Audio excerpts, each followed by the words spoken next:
Yo, yo, yo, yo, yo, yo, it's your boy Ron Flip the Gym, man, and I'm back with another video.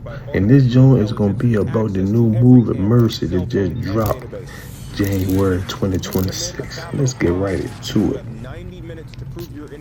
Alright, let's get into the Mercy that just dropped. So this Mercy joint, it's a sci-fi action thriller, you know what I'm saying, that's set in like 2029 Los Angeles, like when the new AI power justice system, it handles all capital cases now. They trying to tell y'all something, you know what I'm saying? So what you're doing is you're thrown into a future where human intuition takes a backseat to a cold algorithmic type of judgment.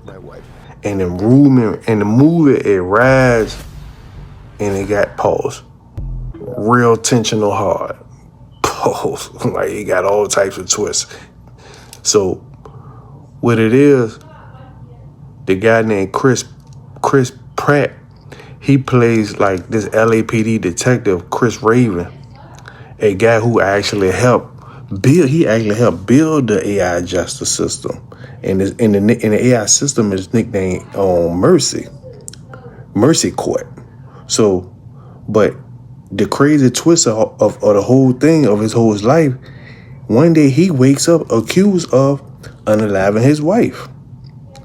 And here's the kicker about the whole thing. He has 90 minutes to prove his innocence to an advanced AI judge before the system decides to execute him. So this AI judge is called Judge Maddox. You know what I'm saying? It's portrayed on the screen by Rebecca Ferguson. So this is how the movie plays out. It mostly contains in one high stakes trial setting. You know what I'm saying? Like, this is how the whole movie is about: one trial, one person on trial, and it's very high stake.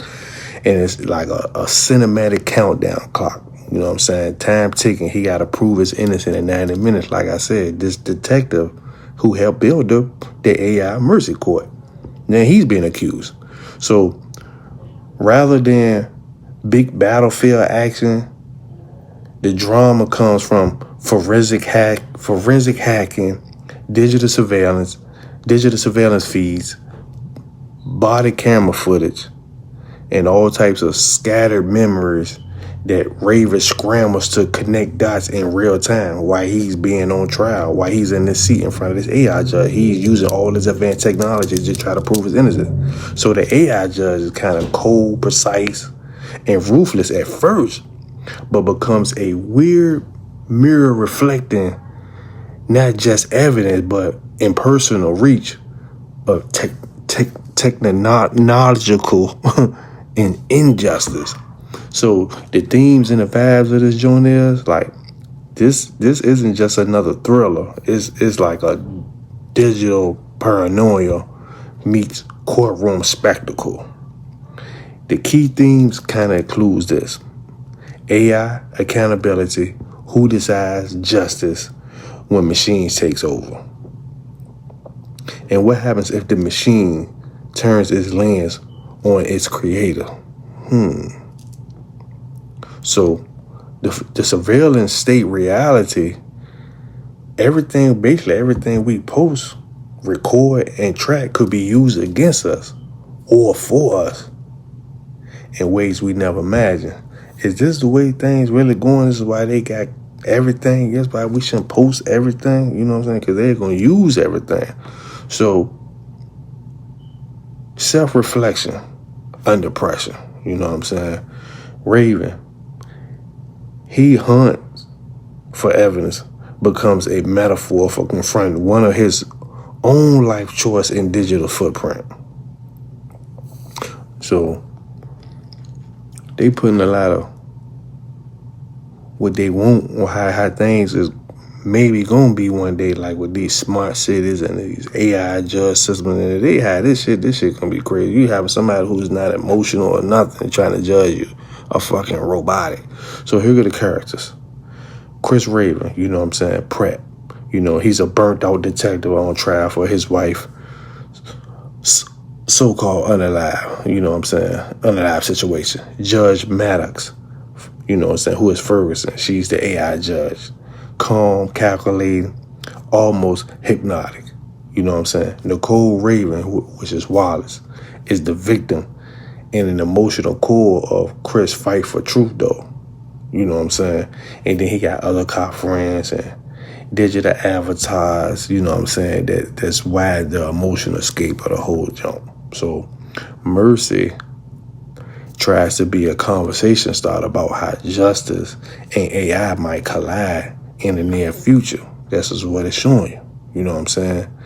And what we lose when algorithms replace actual human judgment, there's gonna be some in the way shit if algorithms gonna replace real human judgment.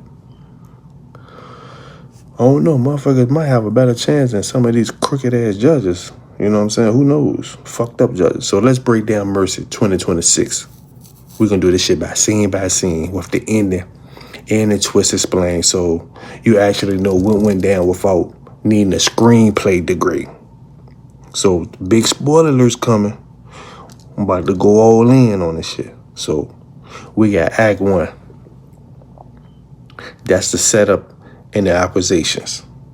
You know what I'm saying? So you meet Chris Raven, who's played by Chris Pratt, an LAPD detective who helped create a brutal new AI-based justice system called Mercy Court in this future, in this Los Angeles scenery, but futuristic like in 2029 is what they trying to show us. Are they pushing for their 2030 agendas? Are they trying to show us some of the stuff where they got for the 2030 agendas and stuff like that? You know what I'm saying? So the system presumes guilt and gives defendants like 90 minutes to prove it's innocent or to get executed. You know what I'm saying? You know, it don't have no lawyers. It don't have no jury. It's just data. It's just straight up data and AI judgment. You getting judged by a machine, bro. So Chris, he wakes up strapped to this futuristic execution chair with a timer counting down on it. So he's accused of unaliving his wife Nicole. So surveillance footage shows him entering her house minutes before she's stabbed. But he got a background of alcoholism, you know what I'm saying, violent temper, and a bar fight that he got into that it don't help his case at all. So the AI Judge Maddox, played by Rebecca Ferguson, she runs the trial coldly, peeling through digital history, ring cameras, phone logs, and body cam footage. Like it got everything. You know what I'm saying? It even got the license plate tracker readings on the highway, you know, on the streets and all that stuff. You know what I'm saying? Like it's a dope movie. It's not a real long movie. It's like an hour and 40-something minutes. You know what I'm saying? But it's a dope movie. Some people were saying that this joint could have just been on Prime, but it wasn't bad. It was good. So let's get into Act 2, hunting for the truth in the data. So now it's like a digital treasure hunt. He's going through all this stuff digitally, trying to collect evidence to try to prove his innocence. So he's doing all this evidence gathering. You know what I'm saying? So Chris, he scrambles, you know what I'm saying, to talk to his daughter Britt. But Nicole's parents, her dad, he kind of like blocked the contact because they don't really care for the husband. So to try to pull digital evidence about who was around when Nicole died, you know what I'm saying, accessing the workplace messages, the neighbor cameras and device logs, you know what I'm saying, you know, he kind of like needs some information from his daughter so he can go in and try to pull certain things. So the AI judge continues to present evidence that makes Chris look guilty. You know what I'm saying? His guilt probability starts super high though in the beginning, like it's like a percentage. You know what I'm saying? But it also surfaced red herrings, you know what I'm saying? It got a lot of suspicious people and unanswered questions. You know what I'm saying? So here's the first big twist. Real explosive. So just as things are tense, Chris' friend Rob, you know what I'm saying, Nelson, you know what I'm saying, like his shed explode while they there trying to discover some stuff at his friend Rob's house, killing, unaliving a lot of SWAT officers. So this drags in a secondary plot. Now Rob is driving a bomb landing truck towards the Mercy Court because he's threatened mass destruction to use chaos to hide something bigger. And then you got Chris' partner, Jack. She pursues him on a hover cycle. Like it's coming one day where they're gonna be like a helicopter, like a bicycle, but it's not a bicycle, but it's not a helicopter, but it's all in one. So Act 3 is full throttle chaos. The bomb threat, and then AI saves the day. So Mercy Court tries to blow up the truck with this bomb robot. But the AI Judge Maddox, hacks the bomb remotely, neutralizing it, which is kind of wild because she's supposed to be a judge and not a superhero hacker. But she's kind of like starting getting like real intuitions and kind of feel like Rob is not kind of like guilty. She's kind of helping him get some of this evidence and stopping some things. So not Rob, but Chris. So Rob, he still crashes the truck into the Mercy Court. And most of the people evacuate. But when I say the AI is trying to help Rob, I meant he's trying to help Chris. Rob is Chris' friend, you know what I'm saying? Came to the cookout and all this and all that stuff. Y'all got to see it. So the confrontation with Rob, you know what I'm saying? Chris, he fights Rob at the wreckage. She left him out.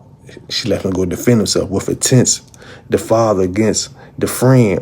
You know what I'm saying? It like turn empty vibe. So when Chris is ready to unalive him, Britt, his daughter, pleads with him not to.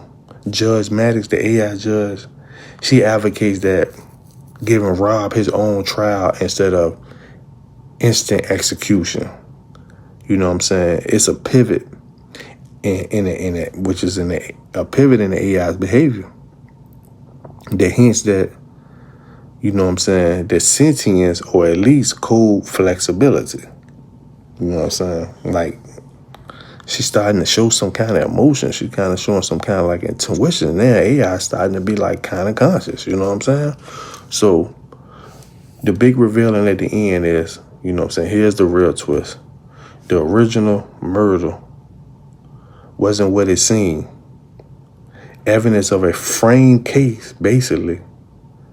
Judge Maddox, the AI judge, pulls up clear footage proving that another man, David, was falsely executed for a murder he didn't commit. This has something totally different. It ain't got nothing to do with Chris. This has something to do with Rob and his brother.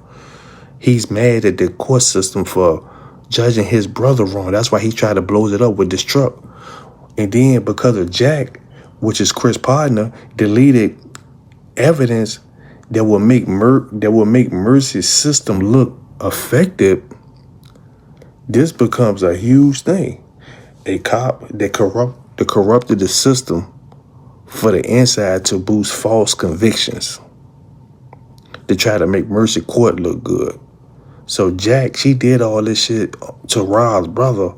He got falsely accused and executed for something he didn't do. So the resolution, Jack and Rob get arrested. Chris, the lead detective, the main character, his case gets dismissed by AI. His daughter, Britt, runs to him, giving him a big hug, like, Daddy, you know what I'm saying? I know you didn't, you know, he proved his innocent. And an emotional stuff plays off. Maddox shuts herself off afterwards, suggesting either a systems reset or acknowledgement that she's done her job. The AI, this is the AI.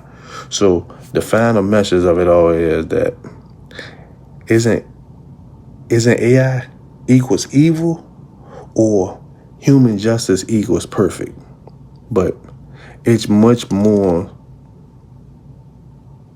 to that. You know what I'm saying? Both people and machines can be manipulated, and it's just as simple. Even with all the data in the world, both can be manipulated.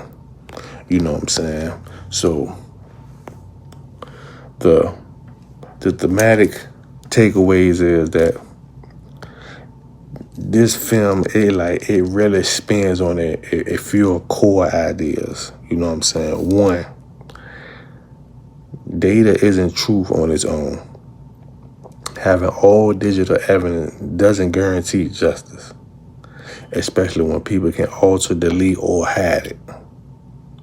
Then you got two, AI might be cool, but it can be weaponized for fairness.